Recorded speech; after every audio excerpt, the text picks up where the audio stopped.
Hey there, I'm Hannah, and on this channel, I really like talking about topics related to resilience because that is what my whole life I feel like has been focused on, especially on the past 7 years, since my own rock bottom. A rock bottom which I would argue kind of expanded 5 years, 6 years even, maybe up until the past year is when past 2 years rather, when things started to really speed up out of that rock bottom, but I remember asking myself years ago, like being in that situation of the rock bottom. For you it could be your health, it could be it's always going to be related to health, finances, relationships, any of these big picture life things which add up to your wellness, right? So I just remember when I was at my rock bottom and asking myself, just like, am I stuck here? Is this just what my life is, who I'm destined to be, who I just am?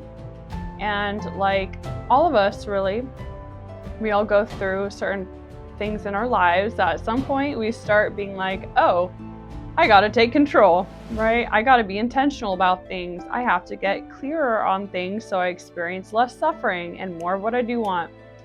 So that was like a long, drawn out process for me. But I just wanted to talk about today. If you're in that kind of position, where you're asking yourself, what in the world, like, how long is it going to take? What am I supposed to be doing? How do I even go about this? Especially through all of the symptoms and the kind of scary things, we got to have that crucial help and that crucial sense of faith in our own self and our path, and our identity, knowing that we are always holding on to that rope through the dark cave. We're blind, but we're holding on to the rope, and that's the only way that we can continue. But just know that you will get out the other side. You will. It might take longer or shorter than you expect, but that brings me to my first point of the 5 things to expect when you're healing from your rock bottom. The first thing is that you're going to have unexpected plot points and unexpected results. Like, there's just going to be so many things that happen that are going to be unexpected, are going to be uncertain, and you are going to adapt the very best that you are able to. In those moments, you are going to find whatever situations, always it'll help speed up the process. I didn't do this at the time because I didn't have access to this information, but if I did it now, I would be like, of course you have to always affirm your own care for yourself and your own love for yourself. No matter what your external circumstances are, things are going to be a lot less painful, and you're going to have a lot more kind of direct movement towards feeling more free and understanding your sense of creative identity and your sense of meaning in the world, regardless of the outside, the external, the 3D. So a lot of people, they start learning about manifesting. I didn't start learning formally about manifesting until this past year. But, by past year, I mean past few months, actually learning about law of assumption related things. And for me, it was genius, like a light bulb. It made a huge impact on me. So through that, I learned, you have to be very mindful of what you want to experience, and also know that there's going to be a lot of unexpected things. And that is where our resilience practices really come in, because resilience is the thing that lets us have faith in ourselves and have faith in the world, and just have that baseline security that can be removed when we've gone through traumatic things, and we haven't healed yet, so to speak. It is really just this sense that unexpected things are going to happen, but we will always get through it because we rely on our resilience practices to modify our thoughts and our emotions, and to flow, and to let the narratives that let us feel in control, that let us feel emotionally motivated, that let us feel safe, we really let those narratives sink in, and we prioritize those. So my second thing to expect when you're healing from your rock bottom is to expect a deeper level of hope and optimism. When you're at your rock bottom, like a part of why it's the rock bottom is because you are absent of hope. You are absent of a sense that you can see yourself in a positive way, that you can experience positive things, that you can be a meaningful, you can play a meaningful role in other people's lives, that you can be safe interacting with other people, that you can be safe and living a life that you enjoy, because so many things are dependent on other people, and in order to navigate to safe zones, we can't control other people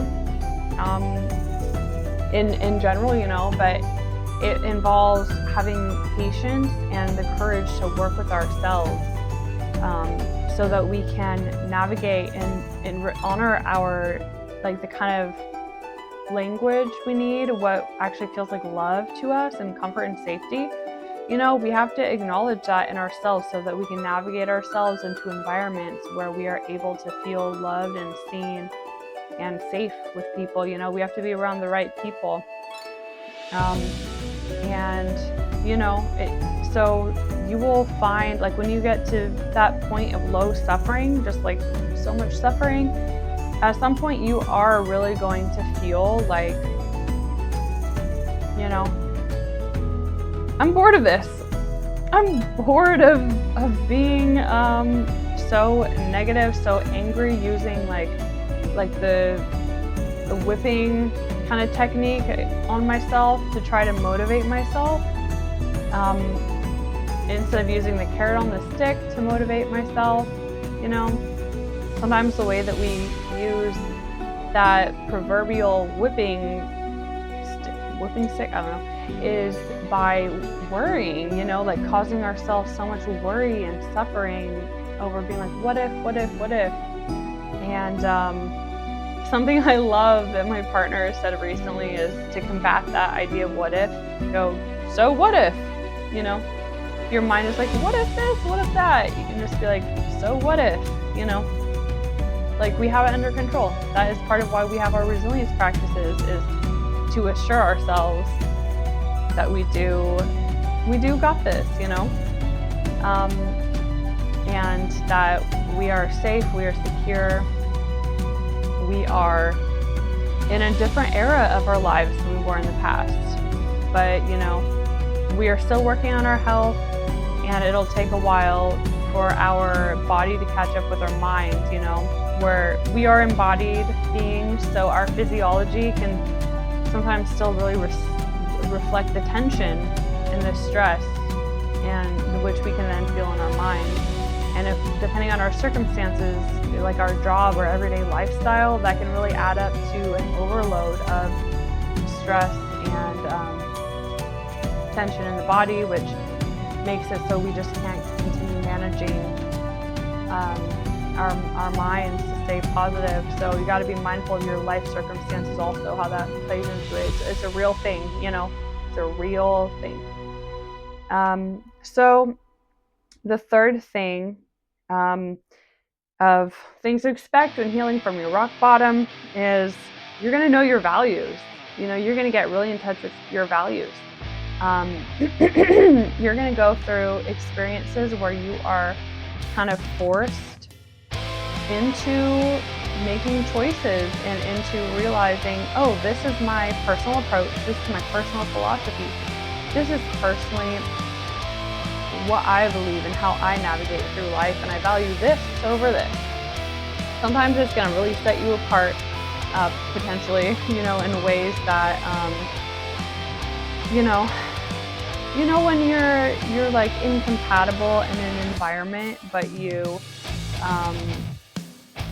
for survival, you kind of have to be hidden in that. You have to hide so many parts of yourself, and it ends up, that was me at Amazon. That was me delivering Amazon packages for 2.5 years. And you're gonna really learn your values through that you can experience the life that you want, but you have to get creative and accept for yourself what you actually value, what you prioritize, what you need, and you have to be willing to say you deserve it and that you want to experience that. And to partner with other people, we can't get anywhere without partnering with other people. And that was, I had to learn that partnering with people, it has to be authentic.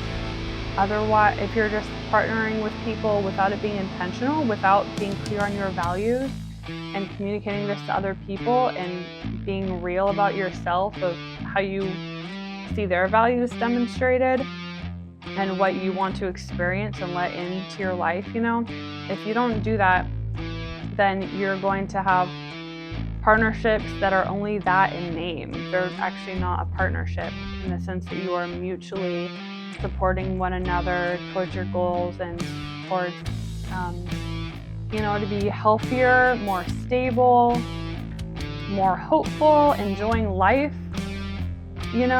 like enjoying life in the present. It's not like we're supposed to just be closing down everything and suffering so that we can enjoy one day in the future. We have to enjoy life in the present too, and enjoy those little small moments of interacting with each other. And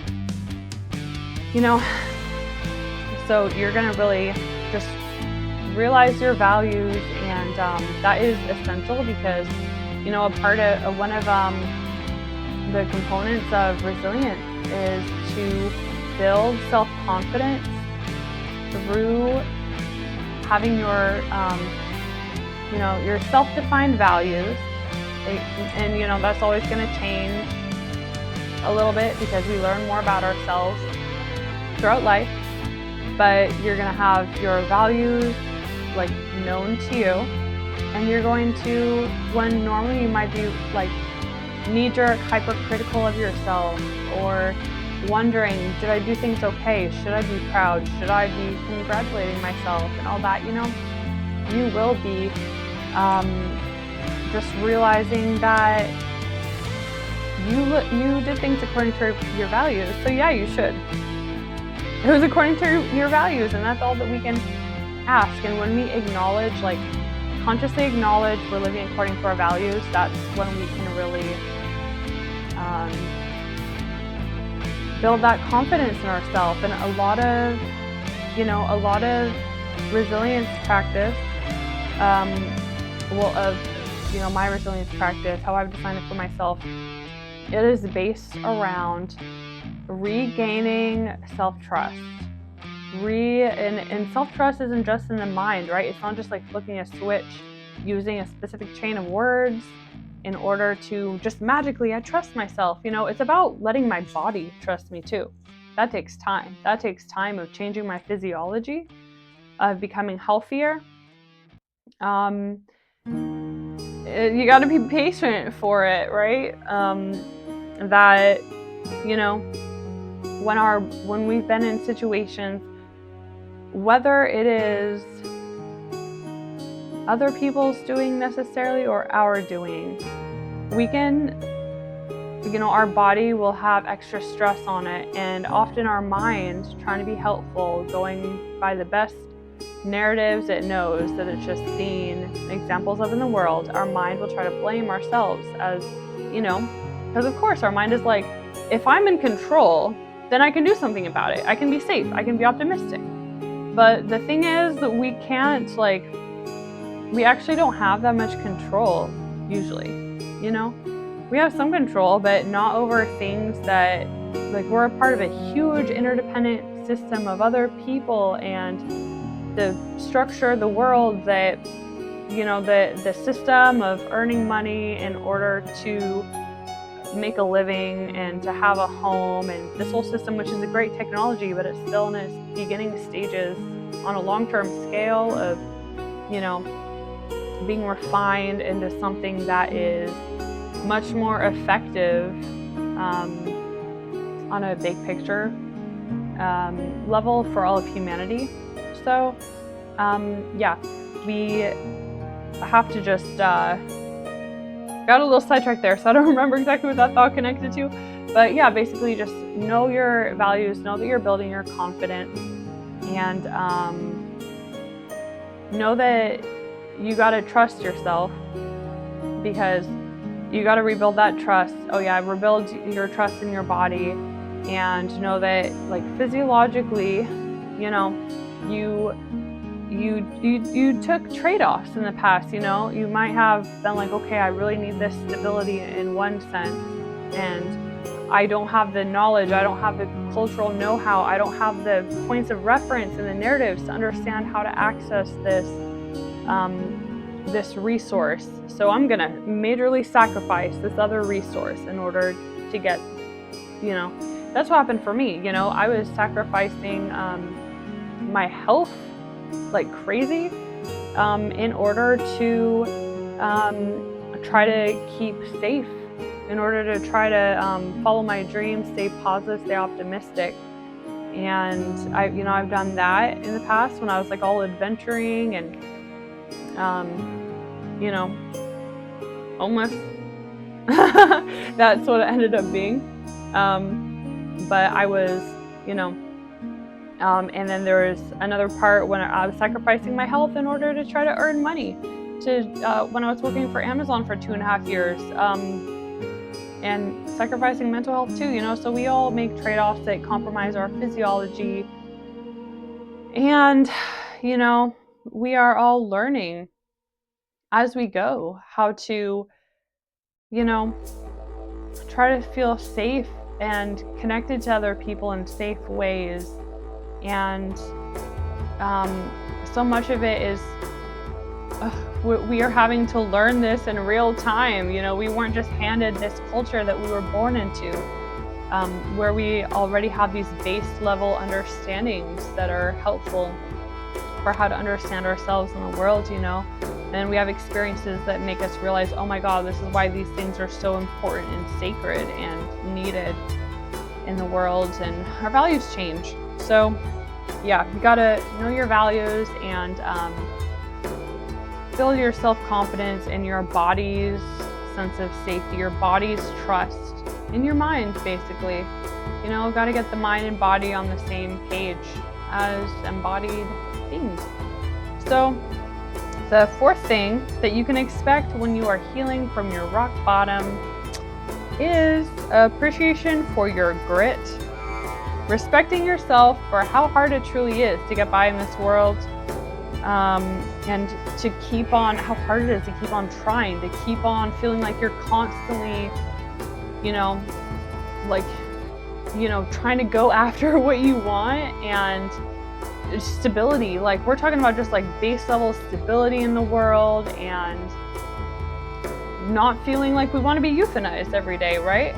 That's probably a good thing to not have a part of your everyday mindset. So it's like, sometimes the truth is, like, I know with assumption, like law of assumption kind of stuff, in some cases, we do want to affirm, like, this is easy for me, things come to me easily, I love this. It can kind of help to cut out stress. But other times we have to be real. We have to just be real and be like, oh my God, this is so fucking hard. And there's a reason, we have to admire our grit. Sometimes our beauty and strength, we can only be proud of that and respect our wisdom that we've earned, our context-based wisdom for how to navigate like institutional environments or very like specific kind of environments, like how to heal yourself, get yourself out of horrible predicaments, all this stuff. You can only respect yourself for that, and kind of trust your, feel safe that you can trust yourself, that you're not like automatically always playing the role of not having anything of value to share because of the things you've experienced. You gotta admire, like, recognize the grief, the injustice in the world, the anger, and appreciate yourself for how beautiful and strong you are in light of all the disgusting realities in the world. And, that sometimes is the only way that you can really feel,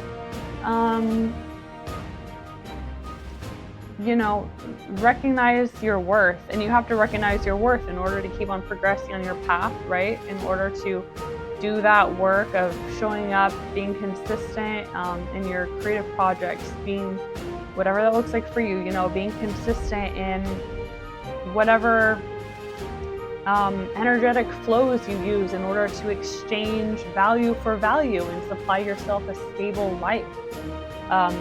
And in order to gain momentum so you can have more power, money in the future so that you can protect things that are worth protecting. Like I want to own land with other people and be able to have it like a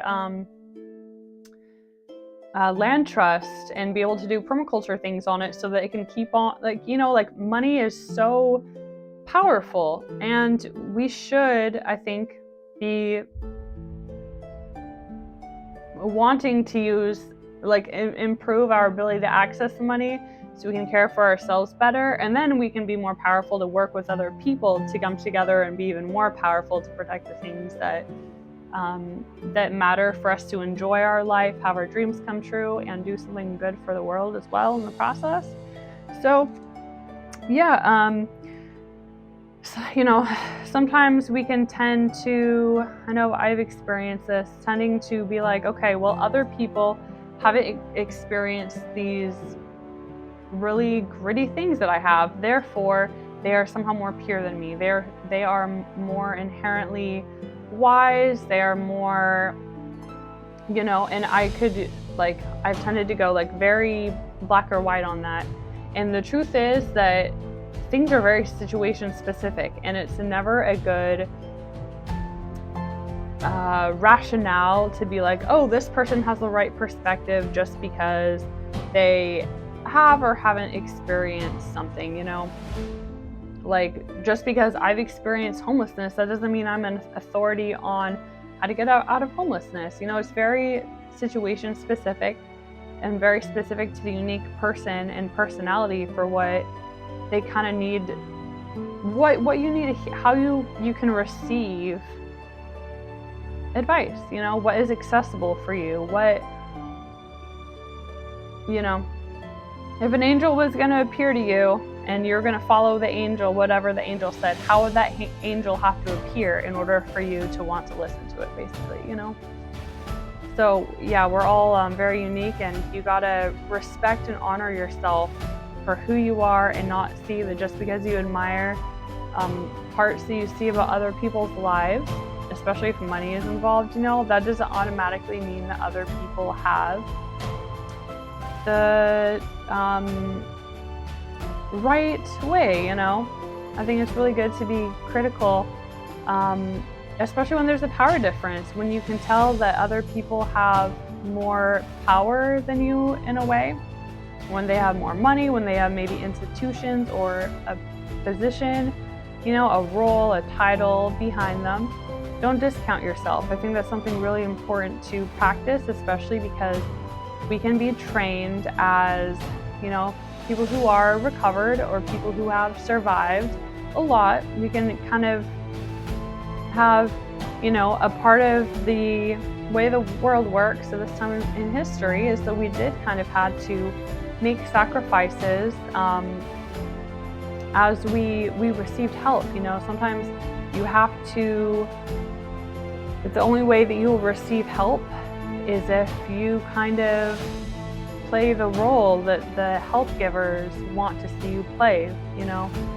That's the sad truth about this world. Sometimes you have to play a role of, I hate myself, or I am broken, I am dirty, I am whatever. And that's just because of the insecurity of the people who are giving help. And it's beautiful that we can receive help, but it's also, you know, it's not ideal, right? Forms of help aren't always ideal, and people can have their own scars and fears if they go overboard in wanting to try to, so to speak, you know, administer a sedative to what they think is a wild animal, you know, that they don't trust or they feel afraid of. You know, people can feel afraid of us when we are asking for help. And they can use words that are meant to kind of suppress us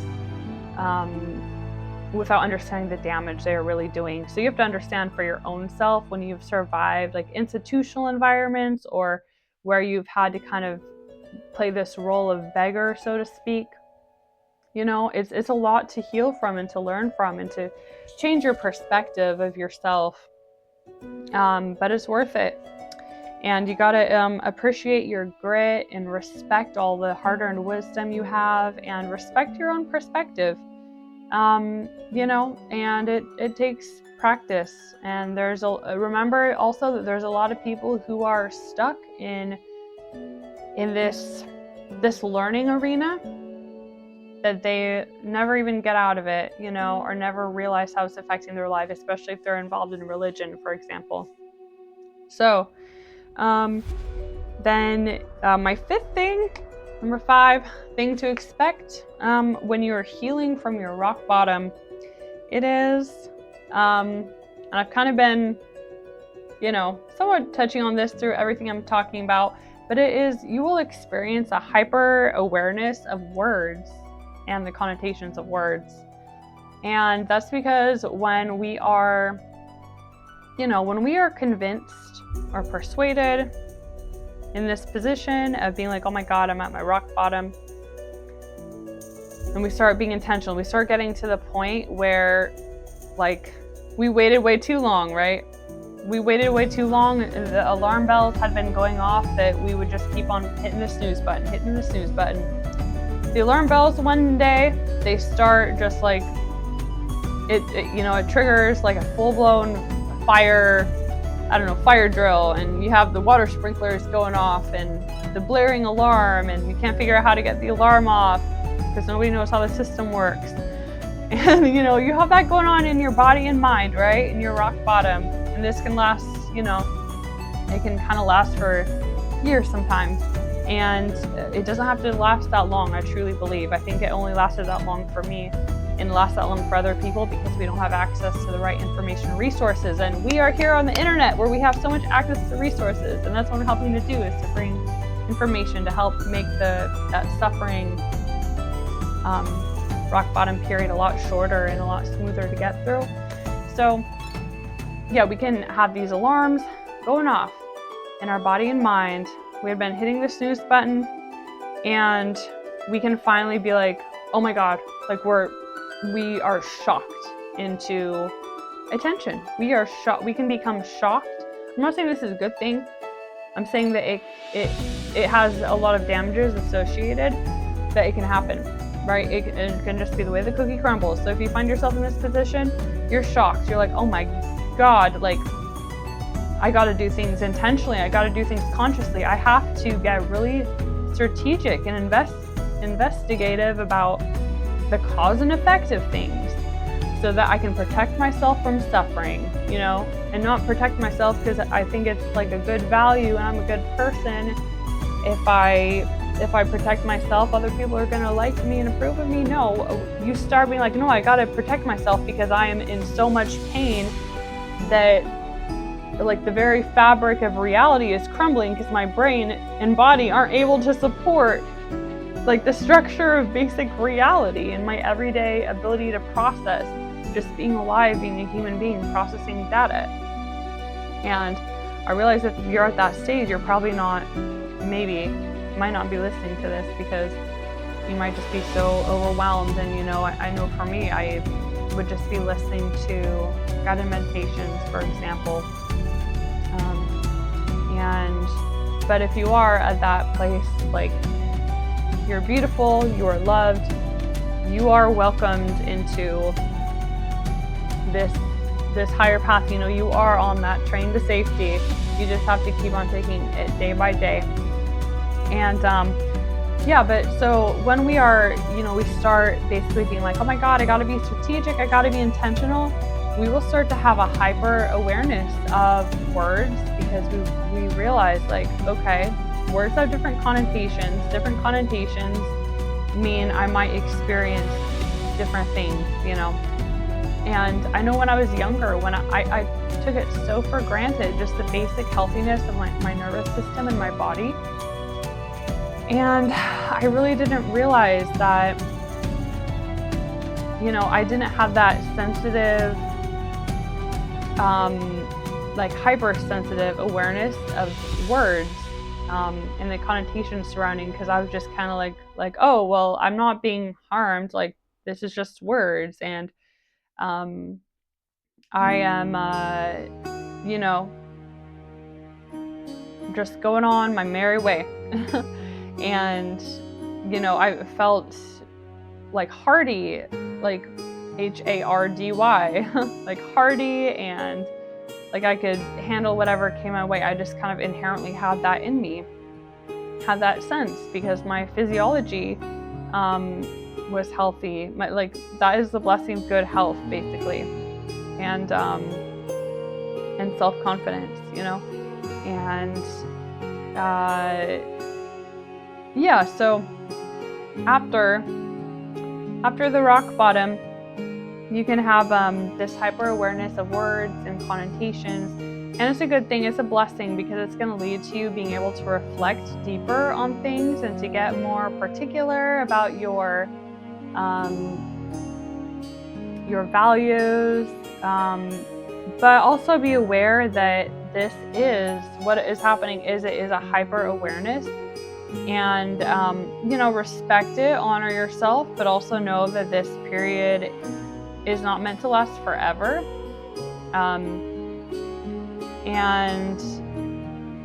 It is good to be specific with words, and a part of that is by being hyper aware for a while, and we grow into a different relationship with communication, and what feels safe to us. We learn how to communicate, what words to use to feel safe and stable, and to open up into different, sometimes subconscious beliefs of like what the kind of plot points are, what the opportunities are, what the associated feelings and vibes are, all of that.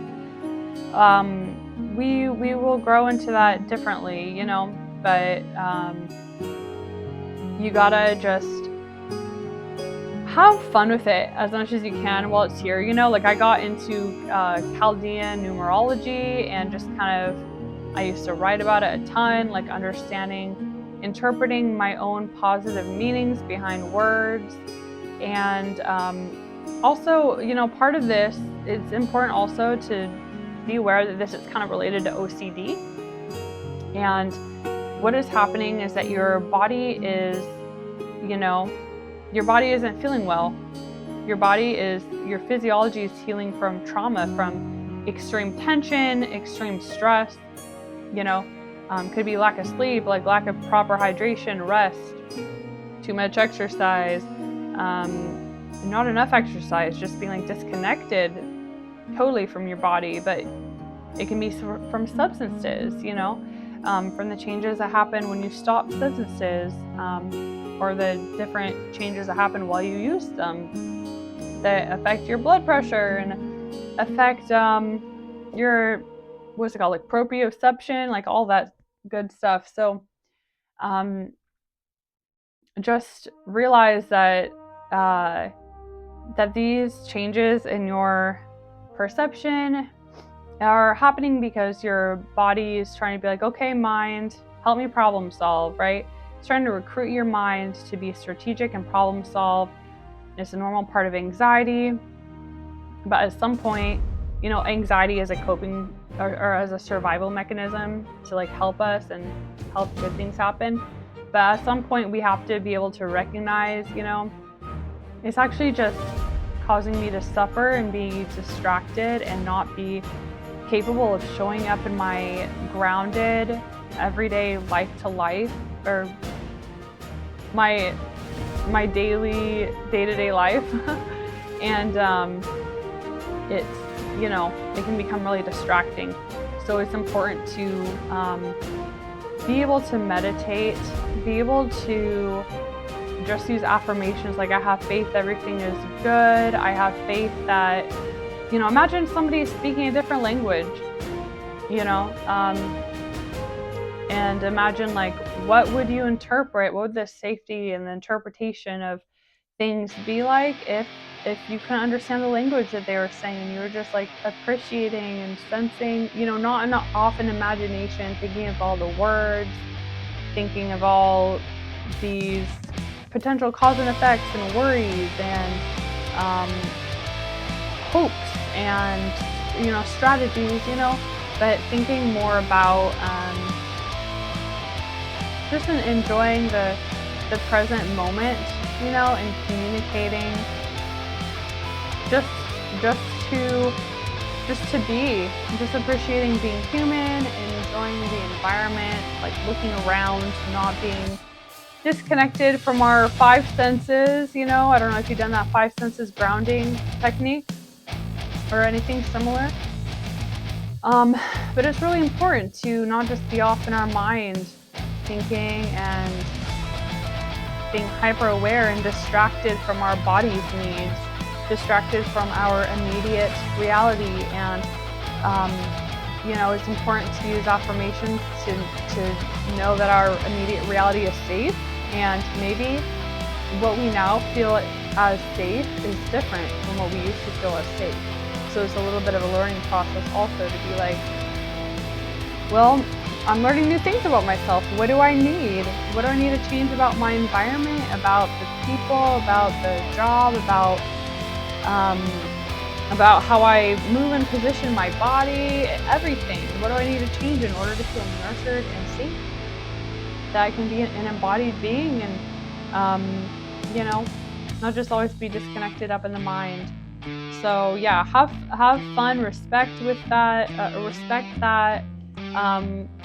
hyper awareness of words and connotations, but also understand that it's partly like, there's a little bit of the annoying natural process that can happen when we are recovering from a rock bottom. And know that all your resilience, all the resilience components are part of your resilience practice. This is going to majorly help you to